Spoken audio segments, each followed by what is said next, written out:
ये है BPSC tyre exam के बीपीएससी टीचर के एग्ज़ाम के जनरल क्वेश्चन को प्रश्न पत्र जनरल स्टडी के प्रश्न पत्र हैं। जीके जीएस के प्रश्न पत्रों को सॉल्व किया गया है। इसमें हमारी कोशिश ऐसी रहेगी कि हम हर एक प्रश्नों को ज़्यादा से ज़्यादा व्याख्या करके ही इस हर एक प्रश्न को सॉल्व करेंगे। चलिए देखते हैं हमारा पहला प्रश्न। जब किसी उदासीन धातु को गोले को धनात्मक रूप से अवशोषित कांच के छड़ के संपर्क में आवेशित किया जाता है। जब किसी उदासीन धातु के गोले को धनात्मक रूप से आवेशित कांच की छड़ के संपर्क में आवेशित किया जाता है तो यह गोला क्या करता है? ऑप्शन दिया गया इलेक्ट्रॉन का त्याग, इलेक्ट्रॉन प्राप्त करेगा, प्रोटॉन का त्याग। सही ऑप्शन हो गया हमारा इलेक्ट्रॉन का त्याग करेगा, इलेक्ट्रॉन का त्याग करेगा। इसके लिए अगर ट्रिक की बात करते हैं तो ट्रिक हमारा कुछ इस तरह से है। जब किसी वस्तु पर इलेक्ट्रॉन त्याग होता है, इलेक्ट्रॉन का हर्ष होता है, तब उस पर धन आवेशित का चार्ज चढ़ता है। इलेक्ट्रॉन का त्याग होने पर उस पर धन आवेशित का चार्ज चढ़ता है तथा इलेक्ट्रॉन के ग्रहण करने पर इस पर ऋण आवेशित चार्ज बनता है। इलेक्ट्रॉन के ग्रहण करने पर इस पर ऋण आवेशित चार्ज बनता है। छड़ के संपर्क में आवेशित किया जाता है तो गोला इलेक्ट्रॉन गंवाता है। इसलिए कहते हैं कि जब उदासीन धातु के जो गोले को किसी के संपर्क में रखा जाता है तो उसमें इलेक्ट्रॉन का त्याग होना शुरू हो जाता है और इलेक्ट्रॉन का त्याग शुरू होने से उसमें धनात्मक रूप से आवेशित चार्ज आ जाती है, धनात्मक रूप से आवेशित चार्ज आने लगते हैं। चलिए देखते हैं हमारा अगला प्रश्न। एक यौगिक जब अपने ऑक्सीकरण अवस्था में है तब उसकी प्रवृत्ति कैसी होती है? ऑप्शन दिया गया अत्यधिक आम्लीय, अत्यधिक क्षारीय, अत्यधिक ऑक्सीकरण गुण वाला, ऑक्सीकारक गुण वाला। अगर सही ऑप्शन बोलते हैं तो इसका ऑप्शन हो गया अत्यधिक ऑक्सीकारक गुण वाला, अधिक ऑक्सीकारक गुण वाला होता है। देखते हैं ऑक्सीडाइजिंग एजेंट क्या होता है। तो ऑक्सीडाइजिंग एजेंट में की प्रवृत्ति होती है कि यह इलेक्ट्रॉन का त्याग करता है। ऑक्सीडाइजिंग एजेंट वह पदार्थ होता है जिसमें अन्य पदार्थ को ऑक्सीकरण करने की क्षमता होती है। अन्य पदार्थ को ऑक्सीकरण कर क्या आता है? ऑक्सीडाइजिंग एजेंट अन्य पदार्थ को ऑक्सीकरण करता है और ऑक्सीकरण करने के लिए वह इलेक्ट्रॉन का त्याग करके वह दूसरे पदार्थ को ऑक्सीकरण करता है। वही इसका एक उल्टा वर्ड होता है जिसे बोलते हैं रिड्यूसिंग एजेंट। रिड्यूसिंग एजेंट क्या करता है? उसमें ऐसे रासायनिक तत्व होते हैं जो यौगिक कराते हैं, जो रासायनिक अभिक्रिया में एक से अधिक इलेक्ट्रॉन का ग्रहण करके वह किसी दूसरे पदार्थ को रिडॉक्स करता है, किसी दूसरे पदार्थ को रिडॉक्स करेगा।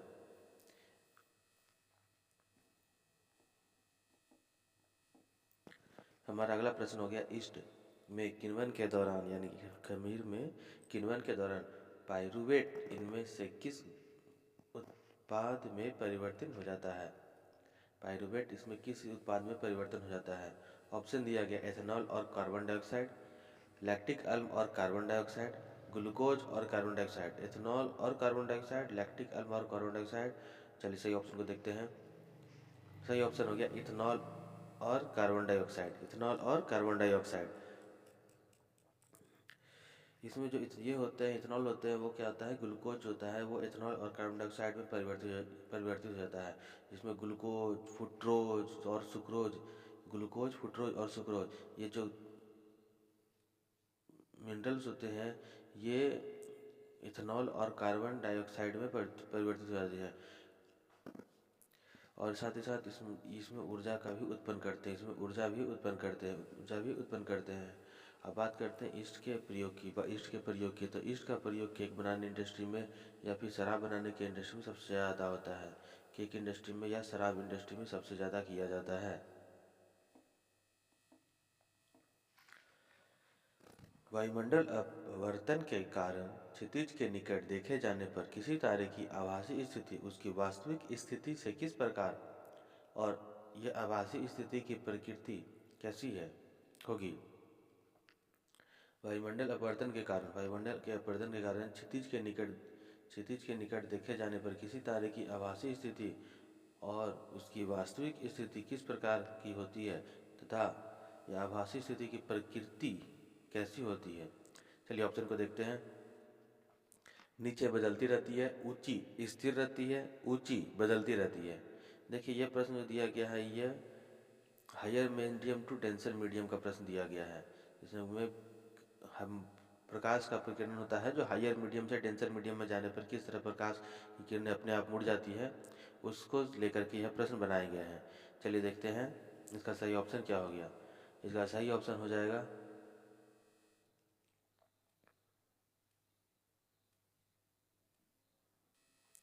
ऊंची और बदलती रहती है। ऊंची और बदलती रहती है। देखिए, प्रकाश की किरणों का एक माध्यम से दूसरे माध्यम पे जाने पर अविलंब की ओर दूर भागना या निकट आना प्रकाश का अपवर्तन कहलाता है। प्रकाश का अपवर्तन कहलाता है। यही वो प्रश्न है जिस पर इस किया गया। हायर मीडियम से जब आप इसको डेंसर मीडियम की तरफ जाते हैं तो ये प्रकाश का अपवर्तन के कारण ये जो प्रकाश की किरणें होती हैं वो अपने रास्ते से भटक करके दूसरे रास्ते की तरफ चली जाती है। चलिए देखते हैं हमारा अगला प्रश्न। जीवाश्म ईंधन, कोयला और पेट्रोलियम किस प्रकार के संसाधन होते हैं? जीवाश्म ईंधन, कोयला और पेट्रोलियम किस प्रकार के संसाधन है? तो सिंपल सा क्वेश्चन हो गया है। ये सभी समाप्त और गैर नवीनीकरणीय संसाधन है। ये सभी समाप्त और गैर नवीनीकरण संसाधन है।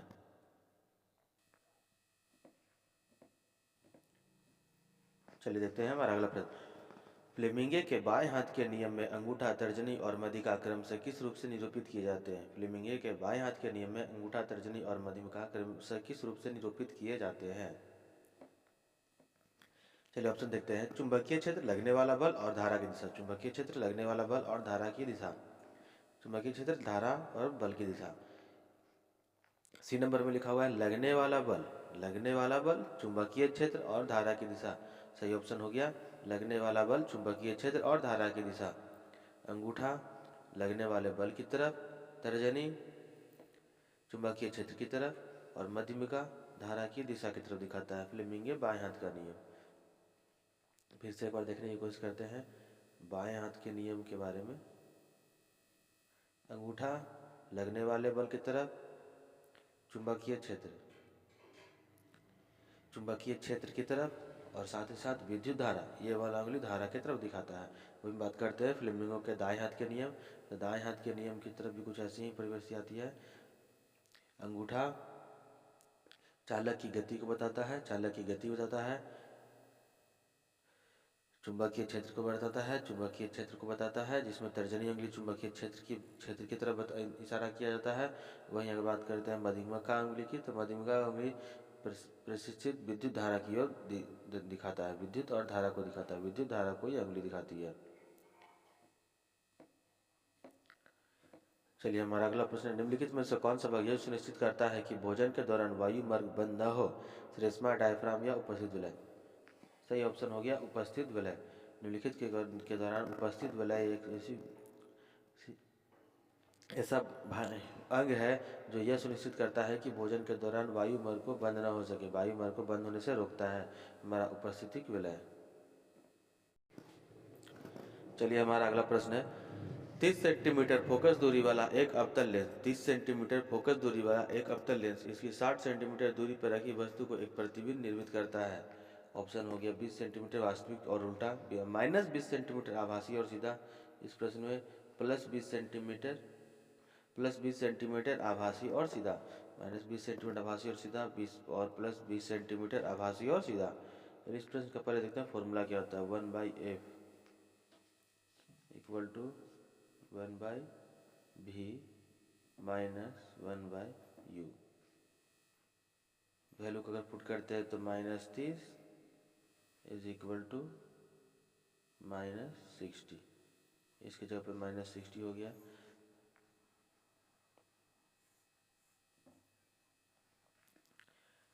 उसके बाद सही करने से 1/u का आकार 1/v is equal to 1/-30 minus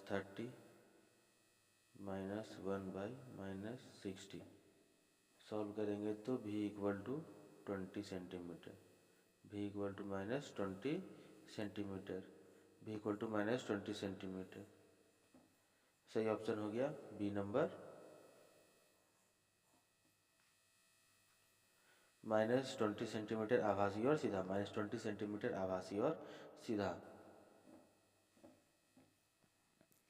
हमारा अगला प्रश्न है। 30 अप्रैल 2024 को नौसेना प्रमुख एडमिरल आर हरि कुमार सेवानिवृत्ति होने के बाद, एडमिरल प्रमुख आर हरि कुमार के सेवानिवृत्ति के बाद यानी कि उसके हटने के बाद उनके स्थान पर भारत के 26वां नौसेना प्रमुख किसे नियुक्त किया गया था?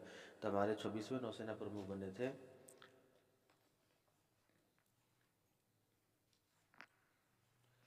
सही ऑप्शन हो गया admiral Dinesh Kumar Tripathi. Admiral Dinesh Kumar Tripathi, admiral Dinesh Kumar Tripathi को 26वां नौसेना प्रमुख नियुक्त किया गया था। वहीं बात करते हैं अनिल चौहान की। तो अनिल चौहान कौन है? तो अनिल चौहान हमारे नए सीडीएस हुए। अनिल चौहान हमारे नए सीडीएस हुए। हमारे नए सीडीएस की पोस्ट पर अनिल चौहान को बैठाया गया है। अनिल चौहान हमारे नए सीडीएस प्रमुख बने हैं और 26वें नौसेना प्रमुख की नियुक्ति के लिए एडमिरल दिनेश कुमार त्रिपाठी को सिलेक्ट किया गया है। हाल ही में किस देश के माउंट रुगांगा में ज्वालामुखी विस्फोट के कारण हजारों लोगों को विस्थापित होना पड़ा था? हाल ही में किस देश में माउंट रुगांग में ज्वालामुखी विस्फोट होने के कारण हजारों लोगों को भी विस्थापित होना पड़ा था? ऑप्शन दिया गया म्यांमार, इंडोनेशिया और इटली। म्यांमार, इंडोनेशिया और इटली। सही आंसर हो गया इंडोनेशिया। सही आंसर हो गया इंडोनेशिया में। इंडोनेशिया में माउंट रुगांगा के कारण लोगों को विस्थापित होना पड़ता था। वहीं अगर बात करते हैं म्यांमार की तो म्यांमार में माउंट पोप ज्वालामुखी पर्वत होता है। म्यांमार में माउंट पोप ज्वालामुखी पर्वत है। माउंट पोप ज्वालामुखी पर्वत है। वही बात करते हैं अगर इटली के तो इटली में माउंट एटना ज्वालामुखी पर्वत है। अगर भारत की बात करते हैं या वर्ल्ड हाईएस्ट की बात करते हैं तो दुनिया में सबसे बड़ी या सबसे ऊंची हो गया ओजस डेल सलाडो। ओजस डेल सलाडो यह विश्व की सबसे हाईएस्ट या सबसे ऊंची ज्वालामुखी पर्वत है और यह एंडीज पर्वत में स्थित है। और बात करते हैं इंडिया की तो इंडिया का एकमात्र बैरन द्वीप ज्वालामुखी पर्वत है जो अंडमान निकोबार सागर में स्थित है। हमारा अगला प्रश्न, किस सिख गुरु के 4 पुत्रों को शहादत की याद में हर साल 26 दिसंबर को वीर बाल दिवस मनाया जाता है? किस सिख गुरु के 4 पुत्रों की शहादत में हर साल 20 दिसंबर को वीर बाल दिवस मनाया जाता है?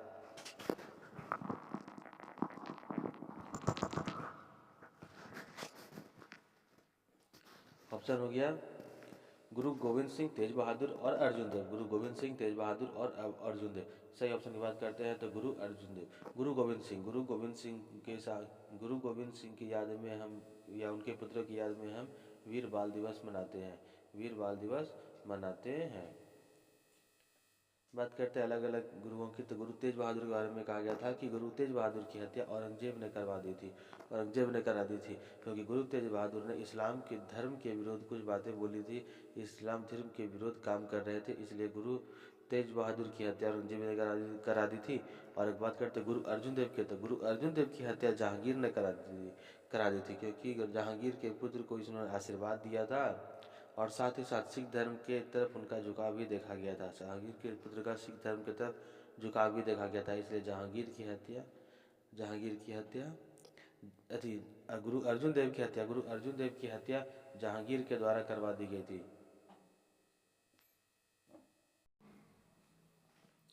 चलिए देखते हैं हमारा अगला प्रश्न, भारत का जीपीटी कार्यक्रम को किसके सहयोग से लॉन्च किया गया है? भारत का जीपीटी कार्यक्रम किसके सहयोग से लॉन्च किया गया है? ऑप्शन दिया गया रिलायंस जियो और आईआईटी मुंबई, इन्फोसिस और आईआईटी मुंबई, एसीएल टेक्नोलॉजी और आईआईटी मुंबई। सही आंसर हो गया रिलायंस जियो और आईआईटी मुंबई के द्वारा भारत में जीपीटी कार्यक्रम को लॉन्च किया गया है। चलिए अगला प्रश्न है, फेम इंडिया योजना के संचालन के लिए कौन सा भारतीय मंत्रालय जिम्मेदार है? फेम इंडिया के संचालन के लिए भारत का कौन सा मंत्रालय जिम्मेदार है? ऑप्शन दिया गया है कौशल विकास और उद्यमिता मंत्रालय, सहकारिता मंत्रालय, विदेश मंत्रालय। कौशल विकास और उद्यमिता मंत्रालय, सहकारिता मंत्रालय और विदेश मंत्रालय। पर देखते हैं फेम इंडिया का फुल फॉर्म। फेम इंडिया का मतलब होता है faster adoption and manufacturing of electric vehicle in India. Faster adoption and manufacturing of electric vehicles in India. Option देते हैं, सही आंसर की बात करते हैं तो इसका जो सही आंसर हो गया उपयुक्त में से कोई भी नहीं, उपयुक्त में से कोई भी नहीं। फेम इंडिया का संचालन के लिए भारी उद्योग मंत्रालय जिम्मेदार है। फेम इंडिया के संचालन के लिए भारी उद्योग मंत्री जिम्मेदार होता है या भारी उद्योग मंत्रालय के द्वारा यह किया गया है। भारी उद्योग मंत्रालय, भारी उद्योग मंत्रालय के द्वारा इसे शुरू किया गया था। 2015 में शुरू की गई इस योजना का उद्देश्य में इलेक्ट्रिक और हाइब्रिड वाहनों को अपनाने के लिए प्रोत्साहित करना था। इलेक्ट्रिक वाहनों के लिए इसे, ताकि लोग ज़्यादा से ज़्यादा इलेक्ट्रिक वाहनों का यूज करें, उसके लिए इस योजना का स्टार्ट किया गया था, फेम इंडिया योजना। चलिए हमारा अगला प्रश्न है, भारत की पहली हिमालयन एन सफारी हाल ही में किस राज्य द्वारा शुरू की गई थी? भारत की पहली एन सफारी,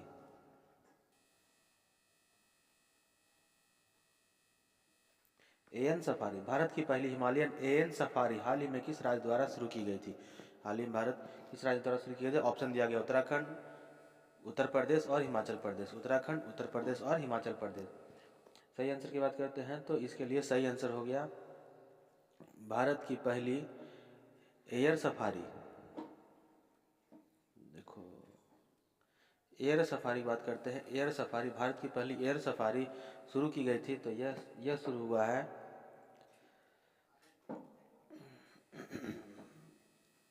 उत्तराखंड राज्य में। भारत की पहली हिमालय एयर सफारी हाल ही में उत्तराखंड राज्य में शुरू की गई थी। उत्तराखंड में हिमालयन एयर सफारी जाइरोप्टर्स एक प्रकार का हेलीकॉप्टर होता है जो जिसमें छोटे सीट के हेलीकॉप्टर है, उसके द्वारा इसकी शुरुआत की गई थी। चलिए देखते हैं हमारा अगला प्रश्न,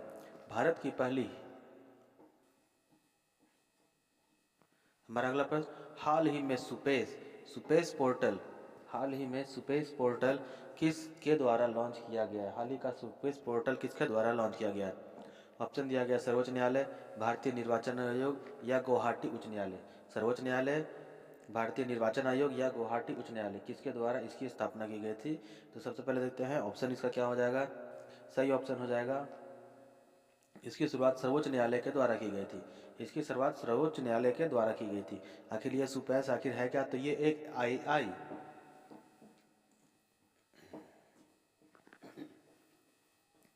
एआई से आधारित एक सुपेस पोर्टल है जिसका उद्देश्य क्या होता है कि उसमें न्यायाधीशों को कानूनी शोध में सहायता कराता है।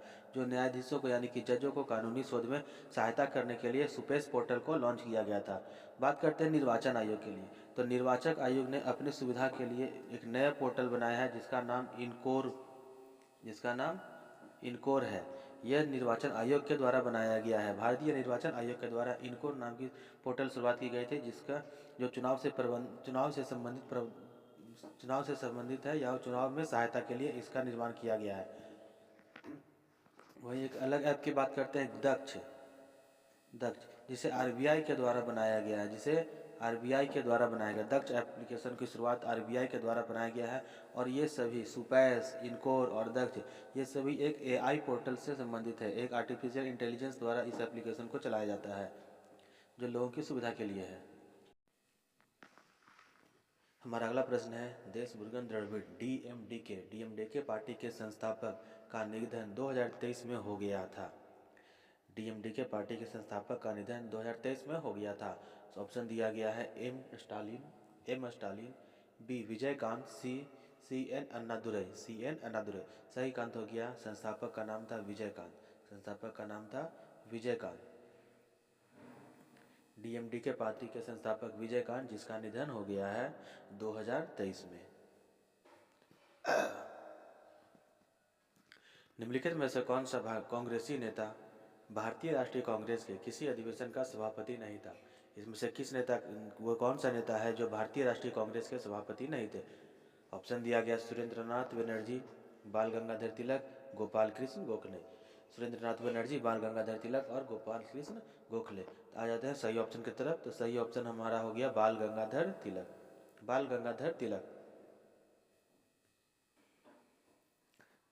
सही ऑप्शन हो गया हमारा बाल गंगाधर तिलक। बाल गंगाधर तिलक किसी भी पार्टी या कांग्रेस अध्यक्ष के अधिवेशन के सभापति में नहीं थे।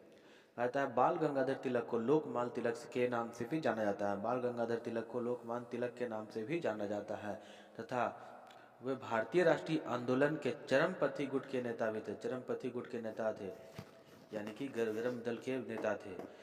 अब बात करते हैं कुछ विशिष्ट में, तो भारतीय अशांति के जनक, उन्हें बाल गंगाधर तिलक को भारतीय अशांति के जनक भी बोला जाता है। और भारतीय अशांति के जनक, बाल गंगाधर तिलक को भारतीय अशांति के जनक बोलने वाले वेलेंटाइन सिरोल थे। वेलेंटाइन सिरोल ने अपनी पुस्तक इंडिया अनरेस्ट में, वेलेंटाइन सिरोल ने अपनी पुस्तक इंडिया अनरेस्ट में बाल गंगाधर तिलक को भारतीय अशांति का जनक बोला है, भारतीय अशांति का जनक माना गया था। बाल गंगाधर तिलक के द्वारा कुछ प्रमुख पुस्तकें भी लिखे गए थे। उनमें से कुछ प्रमुख ही बहुत ही ज़्यादा प्रचलित पुस्तकें हैं जो जिनका बारे में कई बार प्रश्न एग्जाम में पूछा जाता है। वे पुस्तक हो गया the Arctic home in the Vedas, the Arctic home in the Vedas और द गीता रहस्य नामक पुस्तक बाल गंगाधर तिलक द्वारा लिखी गई है। The Arctic home in the Vedas और गीता रहस्य नामक पुस्तक बाल गंगाधर तिलक द्वारा लिखी गई है। वहीं बात करते हैं एनी बेसेंट और जोसेफ और मोहम्मद अली जिन्ना के साथ बाल गंगाधर तिलक ने इंडिया होम रूल 1916 में इंडिया होम रूल को स्थापना की गई थी। 1916 में बाल गंगाधर तिलक ने इंडिया होम रूल की स्थापना की गई थी, जिसमें उसके सहयोगी मोहम्मद अली जिन्ना और एनी बेसेंट थे। मोहम्मद अली जिन्ना, एनी बेसेंट और बाल गंगाधर तिलक ने मिलकर 1916 में इंडिया होम रूल की स्थापना की थी। बाल गंगाधर तिलक का एक नारा था। बाल गंगाधर तिलक ने बहुत ही प्रसिद्ध नारा दिया था, जिसमें उन्होंने कहा था, स्वराज मेरा जन्मसिद्ध अधिकार है और मैं इसे लेकर रहूँगा। स्वराज मेरा जन्मसिद्ध अधिकार है, स्वराज मेरा जन्मसिद्ध अधिकार है और मैं इसे लोक कर ही रहूँगा। यह कथन या यह नारा देने वाले बाल गंगाधर तिलक थे। बाल गंगाधर तिलक ने कुछ प्रमुख पत्रिकें या अखबार का भी प्रकाशन किया था। उनमें से दो प्रमुख हो गए, या बाल गंगाधर तिलक के द्वारा दो प्रमुख अखबारों का प्रकाशन किया गया था। पहला अखबार था केसरी, जिसे मराठी भाषा में लिखा गया था, केसरी जिसे मराठी भाषा में लिखा गया था। और दूसरा हो गया मराठा, जिसे अंग्रेजी भाषा में लिखा गया था। केसरी को मराठी भाषा में लिखा गया था और मराठा को अंग्रेजी भाषा में लिखा गया था। केसरी को मराठा भाषा में लिखा गया था तथा अंग्रेजी भाषा में मराठा नाम की पुस्तक का प्रकाशन उसने शुरू किया था। इसके साथ साथ ही शिवाजी महोत्सव 1895 में शिवाजी महोत्सव की शुरुआत करने वाले बाल गंगाधर तिलक ही थे। 1895 में शिवाजी महोत्सव की शुरुआत करने वाले बाल गंगाधर तिलक ही थे। बाल गंगाधर तिलक ने ही गणपति महोत्सव की भी शुरुआत की थी। महाराष्ट्र में गणपति महोत्सव की शुरुआत भी बाल गंगाधर तिलक के द्वारा ही किया गया था। इनकी मृत्यु बाल गंगाधर तिलक की मृत्यु असहयोग आंदोलन के शुरुआती दिनों में, यानी कि 1 अगस्त 1930 को बाल गंगाधर तिलक की मृत्यु हो गई थी। 1 अगस्त 1930 को बाल गंगाधर तिलक की मृत्यु हो गई थी। चलिए एक अन्य पॉइंट आता है, इसमें लिखा हुआ है गोपाल कृष्ण गोखले। तो देखते हैं गोपाल कृष्ण गोखले कौन है। तो गोपाल कृष्ण गोखले ने 1905 बनारस अधिवेशन की अध्यक्षता किया था। बनारस में होने वाले कांग्रेस अधिवेशन की अध्यक्षता गोपाल कृष्ण गोखले के द्वारा की गई थी। चलिए अगला प्रश्न है, भारत में शासन करने वाले दिए गए शासकों का कालानुक्रम सही क्रम में सजाएं। यानी कि दिए गए शासकों को बताना है कि कौन पहले थे और कौन बाद में। तो इसको जानने के लिए पहले हम देखते हैं इनका काल पीरियड देखते हैं। सबसे बात आता है इल्तुतमिश का कार्यकाल 1210 से लेके 1236 तक है। 1210 से लेके 1236 तक है। शेर शाह सूरी का कार्यकाल 1540 से लेकर के 45 तक, 1540 से लेकर के 45 तक। अकबर की बात करते हैं तो अकबर 1556 से लेकर के 1605 तक। अकबर का 1556 से लेकर के 1605 तक। उसके बाद हो गया अलाउद्दीन खिलजी 1296 से लेकर के 1316 तक। 1296 से लेकर के 1316 तक अलाउद्दीन खिलजी। फिर से एक बार देख लेते हैं। शेर शाह सूरी का 1540 से लेकर के 1545। फिर अकबर का हो गया 1556 से लेकर 1605। अलाउद्दीन खिलजी का 1296 से लेकर 1316 तक। और इल्तुतमिश 1210 से लेकर के 1236 तक। तो अगर इसका सही क्रम के अनुसार अगर हम सजाते हैं तो ये हो गया पहला नंबर, इल्तुतमिश फर्स्ट हो गया। सेकेंड नंबर पर अलाउद्दीन खिलजी, सेकेंड नंबर पर अलाउद्दीन खिलजी, थर्ड नंबर पर शेर शाह सूरी और फोर्थ नंबर पर अकबर, फोर्थ नंबर पर अकबर। ये हमारा सही क्रम हो गया। इल्तुतमिश, अलाउद्दीन खिलजी, शेर शाह सूरी और अकबर। इल्तुतमिश, अलाउद्दीन खिलजी, शेर शाह सूरी और अकबर। ये ज़्यादा इंपॉर्टेंट नहीं है, लेकिन हमें डेट याद रखना फिर से ज़्यादा इंपॉर्टेंट है, तो फिर से एक बार डेट को देख लेते हैं। इल्तुतमिश 1216 से लेकर के 1236, इल्तुतमिश 1216 से लेकर 1236। अलाउद्दीन खिलजी 1296 से लेकर के 1316 तक, अलाउद्दीन खिलजी 1296 से लेकर 1316 तक। शेर शाह सूरी की बात करते हैं तो 1540 से लेकर के 1545 तक। ये इसकी मृत्यु अपने ही बम या तोप चलाने से मरने से इसकी मृत्यु हो गई थी। अकबर की मृत्यु की बात करते हैं तो अकबर 1556 से लेकर के 1605 तक इसका शासनकाल था। अकबर का शासनकाल 1556 से लेकर के 1605 तक इसका शासनकाल था। चलिए देखते हैं हमारा अगला प्रश्न। भारतीय राष्ट्रीय कांग्रेस, भारतीय राष्ट्रीय आंदोलन के दौरान प्रसिद्ध उपन्यासकार उपन्यास आनंद मठ किसकी रचना है? सिंपल सी बात है, आनंद मठ किसकी रचना है? बहुत ही सिंपल सा प्रश्न है। ऑप्शन देख लेते हैं। सचिन सन्याल, रविंद्रनाथ टैगोर, बंकिम चंद्र चट्टोपाध्याय। सही ऑप्शन हो गया सी नंबर, बंकिम चंद्र चट्टोपाध्याय। बंकिम चंद्र चट्टोपाध्याय के द्वारा आनंद मठ की रचना की गई थी। इसकी रचना 1800 इसकी रचना 1882 में किया गया था। इसकी रचना 1882 ईस्वी में की गई थी। वंदे मातरम गीत बंकिम चंद्र चट्टोपाध्याय के आनंद मठ से लिया गया है। वंदे मातरम गीत आनंद मठ से ही लिया गया है।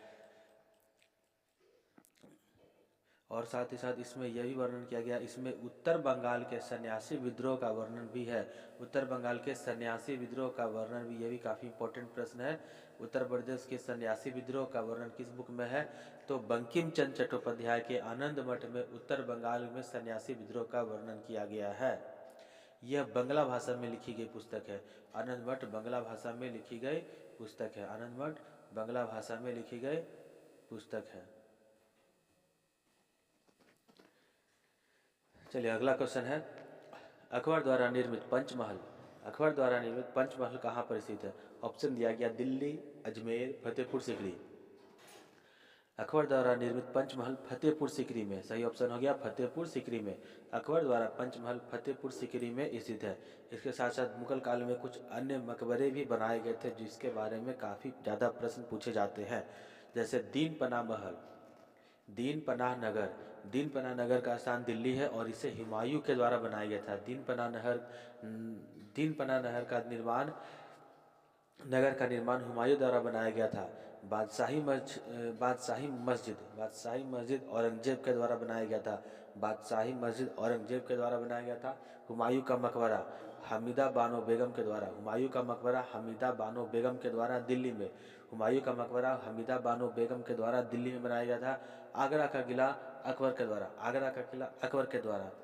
जामा मस्जिद अकबर के द्वारा, जामा मस्जिद फतेहपुर सीकरी अकबर के द्वारा, जामा मस्जिद फतेहपुर सीकरी अकबर के द्वारा।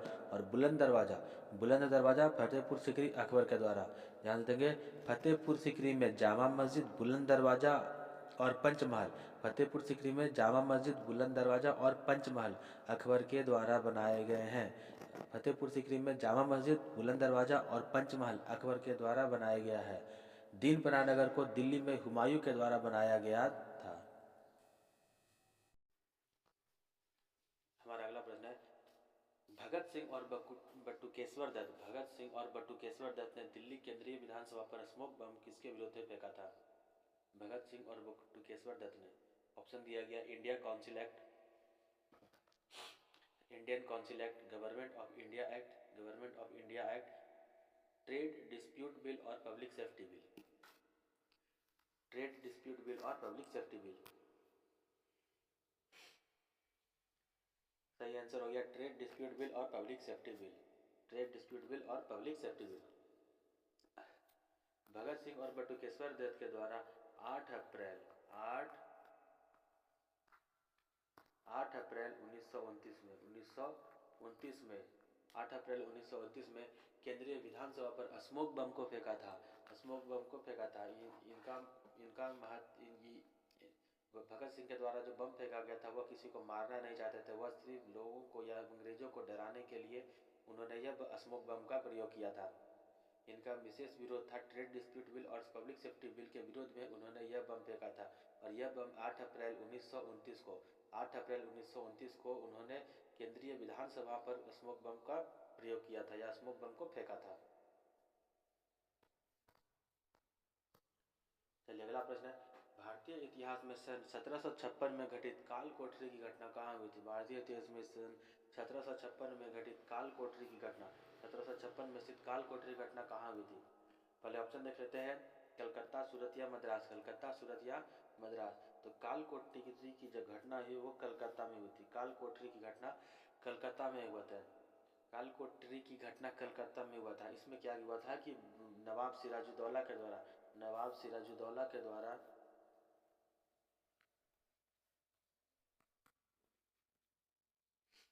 सिराजुद्दौला के द्वारा फोर्ट विलियम और कलकत्ता पर कब्जा कर लिया गया था। फोर्ट विलियम और कलकत्ता पर कब्जा कर लिया था, जिसमें ब्रिटिश ईस्ट इंडिया कंपनी के मुख्य शक्तियाँ, मतलब ब्रिटिश ईस्ट इंडिया के जो मेन हब था, ईस्ट इंडिया कंपनी का जो मेन हब था फोर्ट विलियम पर कब्जा कर लिया था, कलकत्ता पर कब्जा कर लिया था। इसके बाद उन्होंने जेड हालवेल के अनुसार, जेड हालवेल एक अंग्रेज व्यक्ति थे, जिनके अनुसार उन्होंने बताया था कि 20 जून की रात में 20 जून की रात में नवाब सिराजुद्दौला ने 146 अंग्रेजों को एक काल कोठरी में बंद कर दिया था। रात भर में के लिए एक काल कोठरी में, छोटे से काल कोठरी में 146 अंग्रेजों को बंद कर दिया था। और जब अगले दिन इस काल कोठरी का दरवाज़ा खोला गया तो उसमें मात्र 23 लोग जिंदा बचे थे, बाकी सभी लोग उसमें मारे गए थे। इसी घटना को नवाब सिराजुद्दौला के काल कोठरी की घटना के बारे में बोला था। इसी घटना को ब्लैक होल ट्रेजेडी या काल कोठरी की घटना का नाम दिया गया है। नवाब सिराजुद्दौला के द्वारा फोर्ट विलियम और कलकत्ता पे कब्जा करने के बाद 146 अंग्रेजों को छोटे से बंद कमरे या काल कोठरी में बंद कर दिया गया था और अगली सुबह उसमें मात्र 23 अंग्रेज ही जिंदा बचे थे। इस घटना को ब्लैक होल ट्रेजेडी या काल कोठरी घटना, ब्लैक होल ट्रेजेडी नाम दिया गया है।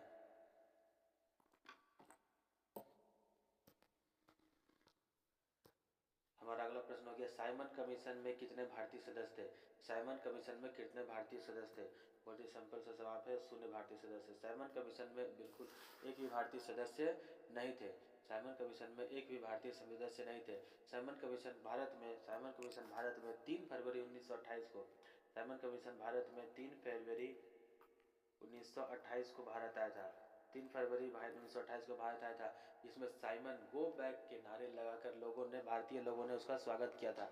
3 फरवरी को यह भारत आया था और इसके नारा या इसके स्वागत में साइमन गो बैक का नारा भारतीय लोगों ने लगाया था। इस कमीशन के अध्यक्ष सर जॉन साइमन थे।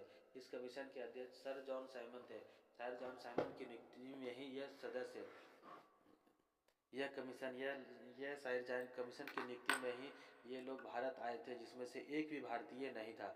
इसमें कोई भी सदस्य भारतीय नहीं थे। इसमें 7 सदस्यों की संख्या, जिसमें टोटल सदस्यों की संख्या 7 थे और सातों के साथ अंग्रेज थे, जिस कारण से इसका विरोध किया गया था। इसी साइमन कमीशन के विरोध करने के क्रम में लाला लजपत राय की मृत्यु हो गई थी। लजपत राय की मृत्यु हो गई थी, जिनके सर पर लाठी के चोट से इनकी मृत्यु हो गई थी। साइमन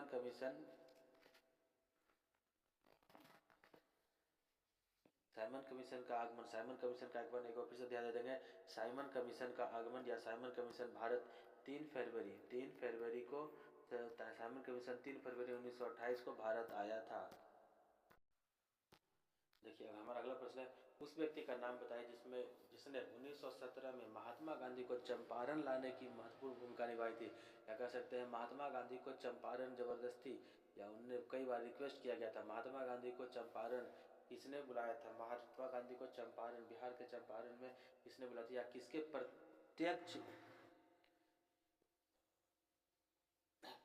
किसने प्रत्यक्ष रूप से महात्मा गांधी से मिलकर उसे चंपारण आने का न्योता दिया था?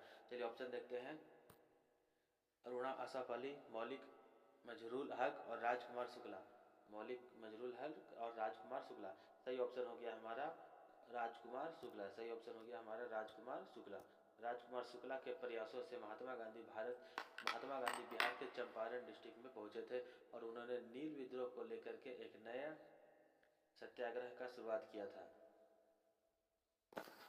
चलिए देखते हैं। आगमन 10 अप्रैल। बिहार के किसान नेता राजकुमार शुक्ला के आग्रह पर गांधी जी बिहार के चंपारण कब पहुंचे थे? तो गांधी जी बिहार के चंपारण में 10 अप्रैल को 1917 में बिहार के चंपारण डिस्ट्रिक्ट में 10 अप्रैल 1917 में पहुंचे थे और वहां आकर के उन्होंने तीन कठिया पद्धति का विरोध किया था। राजकुमार शुक्ला ने गांधी जी से मुलाकात 1916 के कांग्रेस के लखनऊ अधिवेशन में किया गया था। 1917 के कांग्रेस के लखनऊ अधिवेशन में राजकुमार शुक्ला की मुलाकात महात्मा गांधी से हुई थी। चंपारण में प्रथम व्यक्तिगत किसान चंपारण सत्याग्रह प्रथम व्यक्तिगत किसान सत्याग्रह था। चंपारण सत्याग्रह को प्रथम और व्यक्तिगत सत्याग्रह भी बोला जाता है।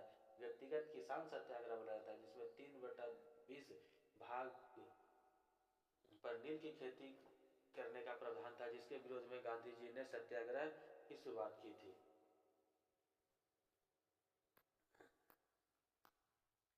हमारा अगला प्रश्न है, निम्नलिखित में कौन सा युग्म सही नहीं है? कौन सा युग्म सही नहीं? ऑप्शन दिया गया एंथ्रासाइड निम्न श्रेणी का कठोर कोयला, धातु कर्मीय कोयला, भट्टी में लोहे को गलाने के लिए उपयोग किया जाता है, लिग्नाइट निम्न श्रेणी का भूरा कोयला। अगर ऑप्शन की बात करते हैं तो हमारा सही ऑप्शन हो गया एंथ्रासाइड निम्न श्रेणी का कठोर कोयला, जबकि यह निम्न श्रेणी नहीं बल्कि यह उच्च श्रेणी का कोयला होता है। एंथ्रासाइड सबसे उच्च श्रेणी का कोयला पाया जाता है। एंथ्रासाइड में सबसे उच्चतम श्रेणी कोयले पाए जाते हैं, जिसमें 80% से लेकर के 95%, इसमें 80 से लेकर 95% तक उच्च श्रेणी के कोयले पाए जाते हैं। अगर बात करते हैं कोयले के वर्गों के बारे में, तो कोयले के 4 वर्ग होते हैं। एंथ्रासाइड कोयले के 4 वर्ग होते हैं। पहले एंथ्रासाइड, दूसरा हो गया बिटुमिनस, एंथ्रासाइड, बिटुमिनस, लिग्नाइट और पीट। एंथ्रासाइड, बिटुमिनस, लिग्नाइट और पीट, ABLP। एंथ्रासाइड, बिटुमिनस, लिग्नाइट और पीट। इसमें अगर बात करते हैं परसेंटेज की, तो सबसे अच्छी परसेंटेज एंथ्रासाइड में होती है, जिसमें 80 से लेकर के 95% तक कोयला पाया जाता है। अगर बात करते हैं बिटुमिनस की, तो बिटुमिनस में 60% से लेकर के 80% तक कोयला पाया जाता है। अगर बात करते हैं लिग्नाइट की, तो लिग्नाइट में 40 से 50%, लिग्नाइट में 40 से 50% तक कोयला लिग्नाइट में पाया जाता है। अगर बात करते हैं पीट के, तो इसमें 40% तक कोयला पाया जाता है, 40% तक कोयला पाया जाता है। फिर से एक बार देखते हैं कौन सा युग्म सही सम्मिलित नहीं है। तो एंथ्रासाइड निम्न नहीं बल्कि एक अच्छी श्रेणी का कोयला है और कठोर कोयला पाया जाता है। एंथ्रासाइड में 80 से 90% तक कार्बन की मात्रा पाई जाती है। एंथ्रासाइड में 80 से 90% तक कार्बन की मात्रा पाई जाती है। अगर बात करते हैं बिटुमिनस की, तो बिटुमिनस में 60 से लेकर के 80% तक की मात्रा कोयला में पाई जाती है। लिग्नाइट की बात करते हैं तो 40 से 60% तक कार्बन की मात्रा पाए जाने वाले कोयले को लिग्नाइट कहते हैं। तथा लास्ट हो गया पीट कोयला लगभग मिट्टी के रंग का होता है, इसे यह भूरे रंग के होते हैं, जीवाश्म ईंधन कहलाता है। इसमें 40% से भी कम कोयले का भाग पाया जाता है। चलिए हमारा अगला प्रश्न, भारत में उष्णकटिबंधीय पर्णपाती वनों में डैश के बीच वर्षा होती है? भारत में उष्णकटिबंधीय पर्णपाती वनों के बीच डैश के बीच वर्षा होती है। बात किया जाता है उष्णकटिबंधीय। अगर हम उष्णकटिबंधीय की बात करते हैं तो भारत के उष्णकटिबंधीय पर्णपाती वनों में 70 से लेकर के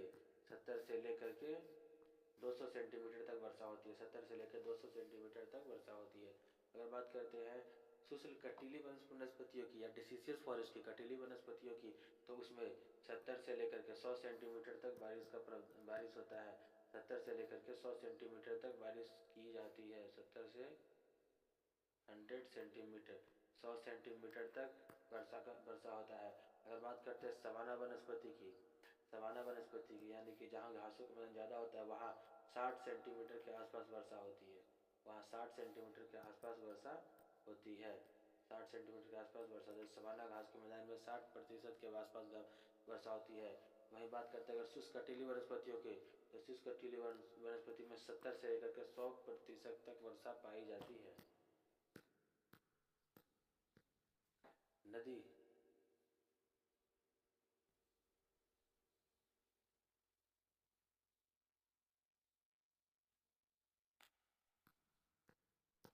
चलिए देखते हैं हमारा अगला प्रश्न।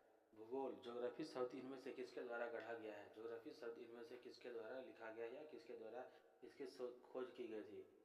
तो ज्योग्राफी शब्द सही ऑप्शन दिया गया है इरोस्थनीज, अलिदृसी और टॉलमी। इसका सही ऑप्शन हो गया भारत की ज्योग्राफी या फिर ज्योग्राफी शब्द की खोज इरोस्थनीज के द्वारा की गई थी। ज्योग्राफी शब्द की खोज इरोस्थनीज के द्वारा की गई थी।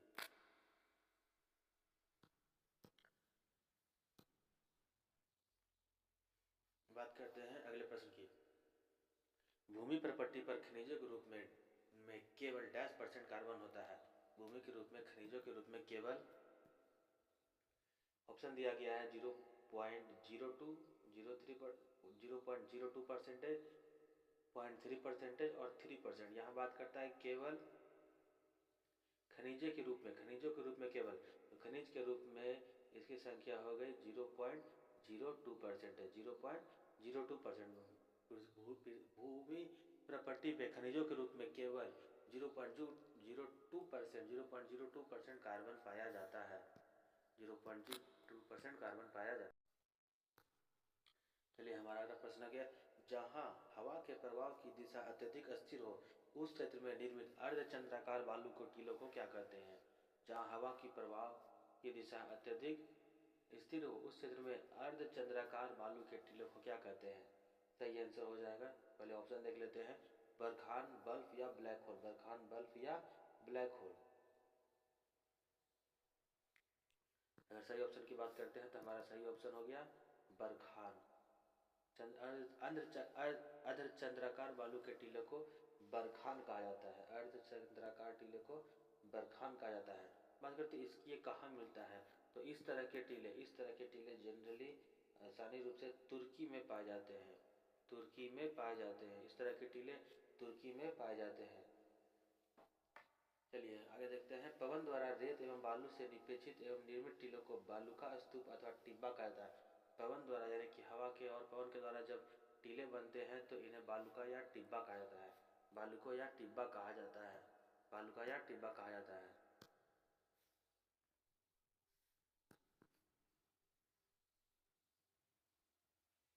इसके बाद और भी है लोएस। लोएस एक वर्ड होता है लोएस, जिसका निर्माण लोएस का निर्माण मरुस्थलीय क्षेत्र में बाहर पवन द्वारा लाए गए महीन कणों से वृहद जमाव को लोएस कहते हैं। मरुस्थल के बाहर से जो पवन या हवाएं आती है उस अपने साथ जो महीन कण लाते हैं वो जमा होकर के लोएस कहलाते हैं। इसके बाद बाजादा और बजदा निर्माण पेडिमेंट के नीचे तथा प्लाई के जलोढ़ पंखों से मिलने से होता है। ब्याजदा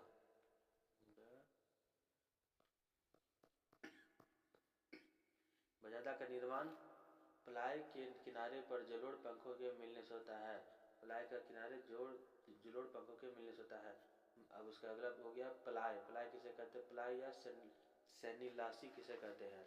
मरुस्थल के अंतः प्रभावित नदियाँ वर्षा के बाद अस्थायी झीलों का निर्माण करती है। मरुस्थल में जो जमीन के अंदर चलने वाली नदियाँ होती है वो वर्षा के बाद अपने आप बाहर आती है और झीलों का निर्माण करती है, जिन्हें प्रायः खारे पानी का प्लाय या सेलिनासी कहते हैं। खारे पानी का प्लाय या सेलिनासी कहते हैं। खारे पानी जैसे जो पानी की जो सतह होती है वो ज़मीन के अंदर चलती है, लेकिन कभी कभी बरसात होने के बाद ये पानी की सतह ज़मीन के बाहर चली जाती है, जिसे प्रायः प्लाय या सेलिनेसी कहते हैं। चलिए बात करते हैं अगले प्रश्न। भारत में किस देश के साथ अपनी भारत इनमें से किस देश के साथ 4096 किलोमीटर की सीमा साझा करता है? 4096 किलोमीटर की सीमा साझा करता है। सही उत्तर हो जाएगा बांग्लादेश। सही उत्तर हो जाएगा बांग्लादेश के साथ। भारत बांग्लादेश के साथ सबसे लंबी सीमा को साझा करता है। भारत बांग्लादेश के साथ सबसे ज़्यादा लंबी सीमा को साझा करता है। बांग्लादेश भारतीय सीमा दुनिया की 5वीं सबसे लंबी भूमि सीमा है। बांग्लादेश और भारत की जो सीमा है वो दुनिया की 5वें सबसे लंबी सीमा रेखा है, जिसकी कुल लंबाई 4,906 किलोमीटर, 4,096 किलोमीटर, जिसकी कुल सीमा की लंबाई 4,096 किलोमीटर है। बांग्लादेश भारत के वह राज्य जो बांग्लादेश के साथ सटे हुए हैं उनमें से असम, त्रिपुरा, मिजोरम, मेघालय और पश्चिम बंगाल है। वह राज्य जो बांग्लादेश से सटे हुए हैं तो असम, त्रिपुरा, पश्चिम बंगाल, मेघालय, असम, त्रिपुरा, पश्चिम बंगाल, मेघालय और मिजोरम है।